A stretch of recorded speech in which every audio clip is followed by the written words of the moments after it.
अपनी ही फिल्म के trailer launch से गायब रहे करण जौहर। वरुण धवन ने अपने मेंटोर की ही उड़ाई खिल्ली। 2 सालों में दी 9 फ्लॉप फिल्में, आखिर क्यों नहीं चमक रहा करण जौहर की किस्मत का सितारा?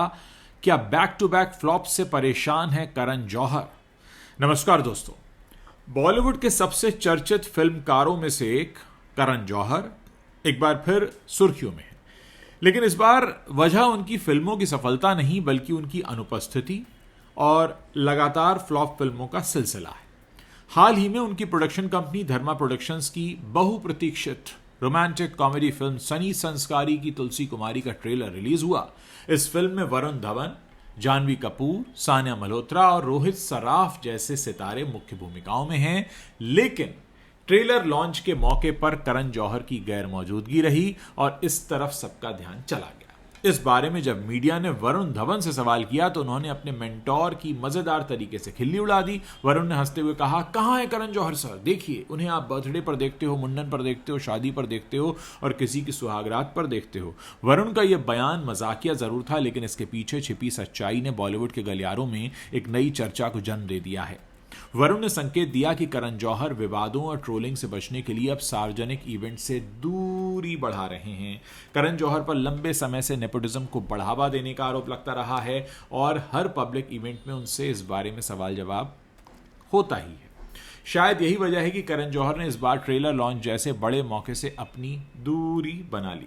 2 साल से 9 फ्लॉप फिल्में दे चुके हैं करण जौहर। क्या करण जौहर का वाकई बुरा दौर चल रहा है? करण जौहर, जिन्हें बॉलीवुड में स्टार किड्स को लॉन्च करने और बड़े बजट की फिल्मों के लिए माना जाता है, इन दिनों बड़े मुश्किल दौर से होकर गुजर रहे हैं। पिछले 2 सालों में उनकी प्रोडक्शन कंपनी धर्मा प्रोडक्शंस की 9 फिल्में, 1 से लेकर 9 तक 9 फिल्में बॉक्स ऑफिस पर सीधा औंधे मुंह गिरी हैं। करण जौहर की खुद के डायरेक्शन में बनी आखिरी हिट फिल्म रॉकी और रानी की प्रेम कहानी थी, जो 28 जुलाई 2023 को रिलीज हुई थी। आलिया भट्ट और रणवीर सिंह स्टारर इस फिल्म को दर्शकों और समीक्षकों ने खूब सराहा था। लेकिन इसके बाद करण जौहर की प्रोडक्शन में बनी लगभग हर फिल्म ने दर्शकों को बुरी तरह निराश कर दिया। आइए अब करण जौहर की प्रोडक्शन में बनी उन 9 फिल्मों पर विस्तार से नजर डालते हैं जो पिछले 2 सालों के दौरान असफल रही हैं। सबसे पहले बात करेंगे 15 मार्च 2024 को रिलीज हुई फिल्म योद्धा की। सिद्धार्थ मल्होत्रा और दिशा पाटनी स्टारर इस एक्शन थ्रिलर फिल्म को करण जौहर ने प्रोड्यूस किया था। फिल्म की कहानी एक फौजी की जिंदगी के इर्द गिर्द घूमती थी, जिसमें देशभक्ति और एक्शन का तड़का था। भारी भरकम बजट, बड़े सितारों और जोरदार प्रमोशन के बावजूद योद्धा दर्शकों को सिनेमाघरों तक खींचने में नाकाम रही। समीक्षकों ने फिल्म की कमजोर स्क्रिप्ट और प्रेडिक्टेबल प्लॉट की आलोचना की। बॉक्स ऑफिस पर इस फिल्म ने उम्मीदों से बहुत कम कमाई की और एक फ्लॉप फिल्म साबित हुई। है वतन मेरे वतन की बात करें तो सारा अली खान स्टारर ये period drama Amazon prime video पर रिलीज हुआ। फिल्म 1942 के भारत छोड़ो आंदोलन की पृष्ठभूमि पर आधारित थी और इसमें सारा ने एक स्वतंत्रता सेनानी की भूमिका भी निभाई थी। करण जौहर ने इस फिल्म को प्रोड्यूस किया था, लेकिन इसे दर्शकों और समीक्षकों से बहुत ही ठंडा रिस्पॉन्स मिला। सोशल मीडिया पर सारा की एक्टिंग और फिल्म की धीमी गति को लेकर खूब आलोचना हुई। मतलब ओटीटी पर रिलीज हुई, आपके ड्राइंग रूम तक पहुंच गई थी फिल्म, लोगों ने तब भी इसे नहीं देखा। 31 मई 2024 को रिलीज हुई फिल्म मिस्टर एंड मिसेस माही, जानवी कपूर और राजकुमार राव की जोड़ी वाली ये फिल्म क्रिकेट और रोमांस का मिश्रण थी। करण जौहर और जी स्टूडियोज के सहयोग से बनी इस फिल्म को शरण शर्मा ने डायरेक्ट किया था।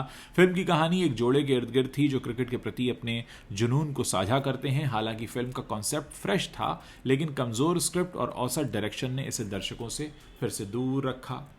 बॉक्स ऑफिस पर फिल्म ने निराशाजनक प्रदर्शन किया और इसे फ्लॉप का तमगा मिला। 11 अक्टूबर 2024 को फिल्म जिगरा रिलीज हुई। आलिया भट्ट और वेदांग रैना स्टारर इस एक्शन ड्रामा को करण जौहर ने आलिया के साथ मिलकर प्रोड्यूस किया। फिल्म में आलिया ने एक ऐसी बहन की भूमिका निभाई जो अपने भाई को बचाने के लिए एक्शन की दुनिया में कदम रखती है। ट्रेलर में आलिया के एक्शन सीन्स ने काफी चर्चा बटोरी थी, लेकिन रिलीज के बाद फिल्म की कमजोर कहानी और प्रेडिक्टेबल क्लाइमैक्स ने दर्शकों को निराश किया। यह फिल्म भी बॉक्स ऑफिस पर बुरी तरह फ्लॉप रही। 2024 में ही रिलीज हुई फिल्म नादानियां, इब्राहिम अली खान की डेब्यू फिल्म, जी हाँ उसी की बात कर रहा हूं मैं, नादानियां की, ये ओटीटी प्लेटफॉर्म पर रिलीज हुई थी, जिसमें खुशी कपूर भी मुख्य भूमिका में थी। इस रोमांटिक ड्रामा को लेकर दर्शकों में उत्साह था, क्योंकि ये सैफ अली खान के बेटे इब्राहिम की पहली फिल्म थी। लेकिन रिलीज के बाद इस फिल्म को बड़ी नेगेटिव समीक्षाएं मिली। इब्राहिम की एक्टिंग को कच्चा बताया गया और कहानी में नयापन न होने की वजह से दर्शकों ने इसे पूरी तरह नकार दिया। सोशल मीडिया पर इब्राहिम को उनकी एक्टिंग के लिए ट्रोलिंग का भी सामना करना पड़ा। अकाल द अनकॉन्कर्ड, ये गिप्पी ग्रेवाल और करण जौहर द्वारा प्रोड्यूस की गई पंजाबी हिंदी फिल्म थी। ये सिख इतिहास की एक प्रेरक कहानी थी। फिल्म में गिप्पी ग्रेवाल ने मुख्य भूमिका निभाई और उसका निर्देशन एक अनुभवी पंजाबी डायरेक्टर ने किया था।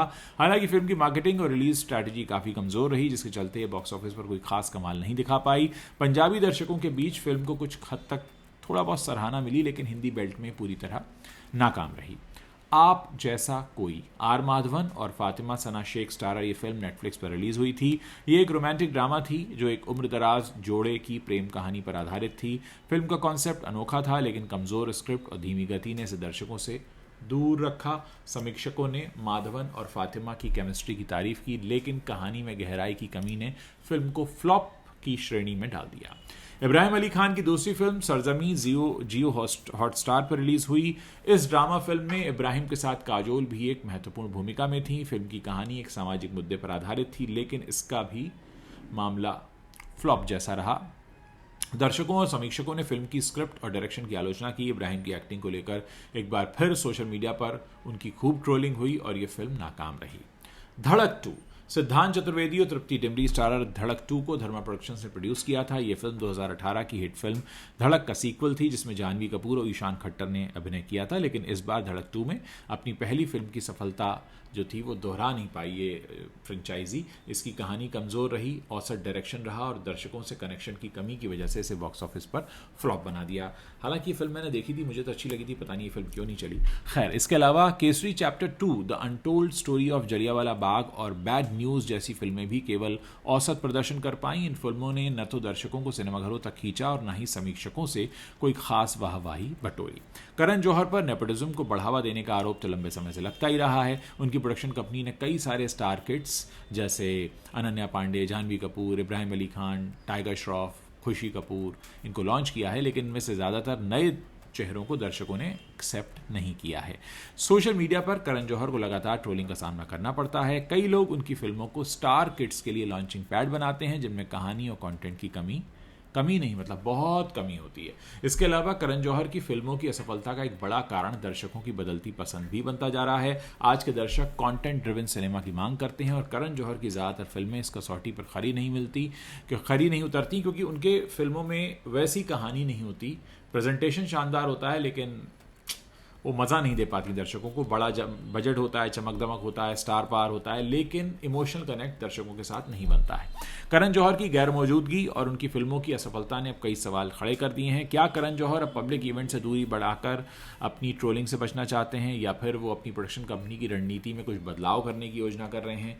सनी संस्कारी की तुलसी कुमारी उनकी प्रोडक्शन की अगली बड़ी रिलीज है, जो 2 अक्टूबर को इसी साल सिनेमाघरों में आएगी। इस फिल्म से करण जौहर को उम्मीदें तो काफ़ी हैं। वरुण धवन और जानवी कपूर जैसे स्टैब्लिश्ड स्टार्स के साथ ये फिल्म क्या उनके लिए एक टर्निंग पॉइंट साबित होगी, ये बड़ा सवाल है। करण जौहर का बॉलीवुड में योगदान बहुत रहा है। कुछ होता है, कभी खुशी कभी गम, माय नेम इज़ खान, ऐसी फिल्मों ने उन्हें इंडस्ट्री में एक बड़ा नाम बनाया है। लेकिन मौजूदा दौर में उनकी प्रोडक्शन कंपनी को नए सिरे से रणनीति बनाने की ज़रूरत है। दर्शकों की बदलती पसंद, कंटेंट की मांग और नेपोटिज्म के बड़े आरोपों के बीच करण जौहर को अपने प्रोजेक्ट्स का चयन और प्रचार सावधानी से करना होगा।